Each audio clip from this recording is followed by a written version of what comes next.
Thank you very much. It's a great honour to be asked back. I think this is the best moment in UK radio's year now, don't you, this conference? And it's about time somebody said well done to Matt and James for organising this. So let's give them a ripple.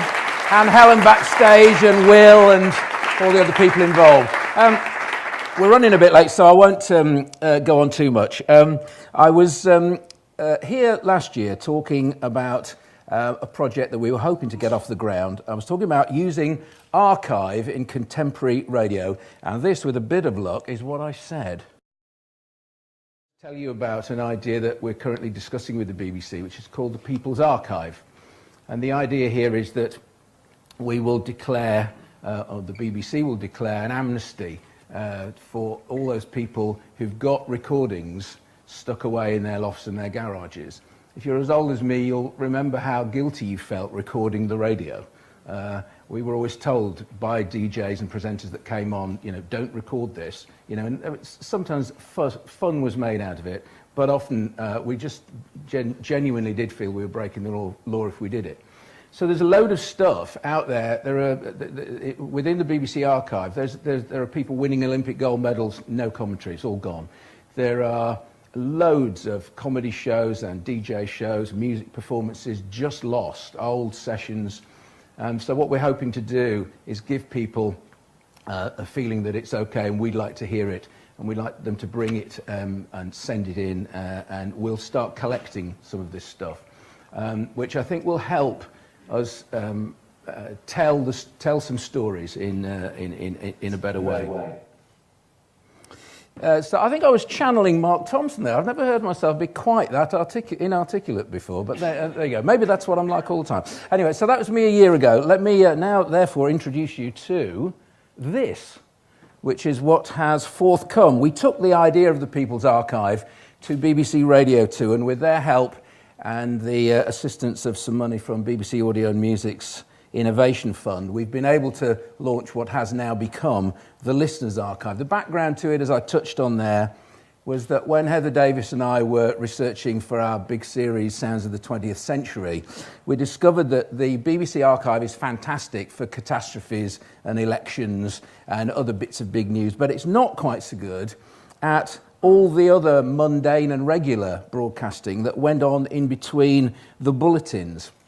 So, you know, what did Housewife's Choice actually sound like in 1957? What was Saturday Club like? What about Top Gear, the original music, John Peel Top Gear? Kenny Everett, Our Tune.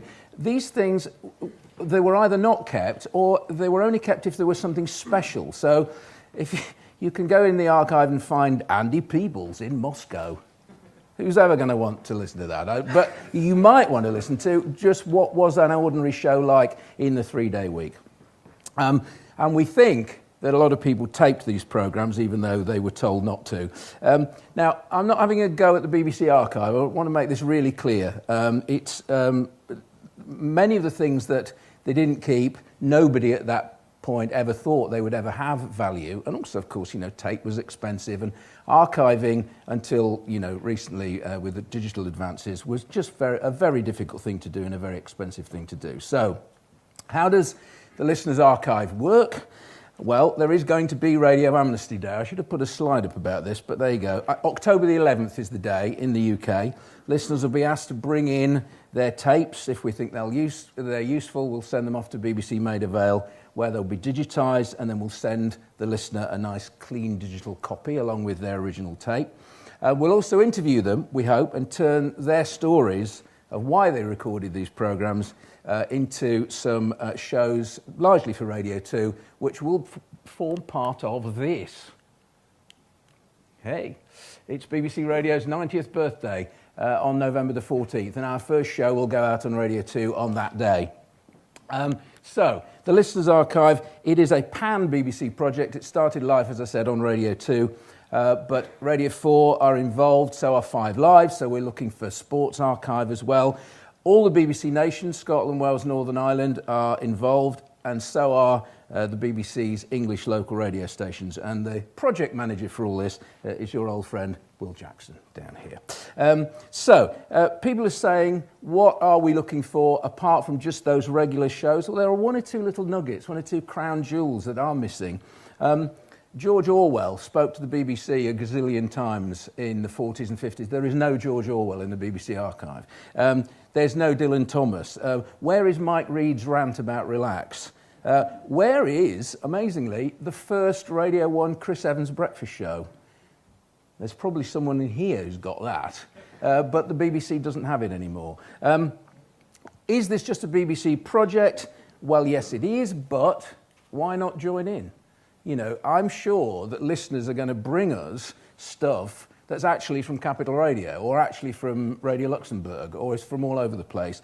I don't see why other radio stations, other groups can't join in this project. I think we'll all be delighted by what we get. And how do I know? Well, because we've already got a Twitter feed. We're at BBC Listeners. We've also got an email now, which is listenersarchive@bbc.co.uk. But because of Twitter, we've begun to get offered things. And it's remarkable what's already coming in from regular listeners who've either recorded things or they found things that their dads recorded. Will and I went yesterday to the British Library, where they've got a collection they don't make a big fuss about, recorded by a man who was probably a bit of an anorak, who recorded just Radio 2, day after day after day. The Light programme, hours and hours and hours of the Light programme. Absolutely brilliant, fantastic resource.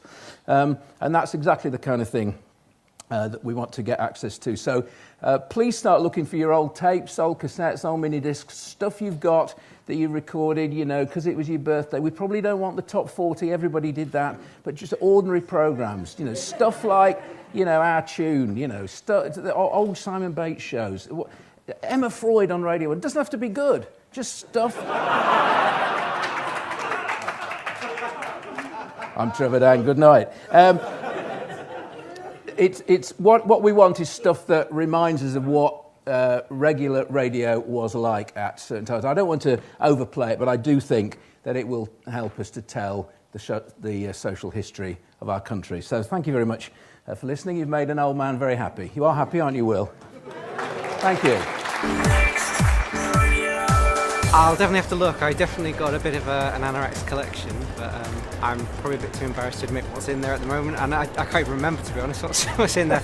Lots of tapes, lots of mini discs.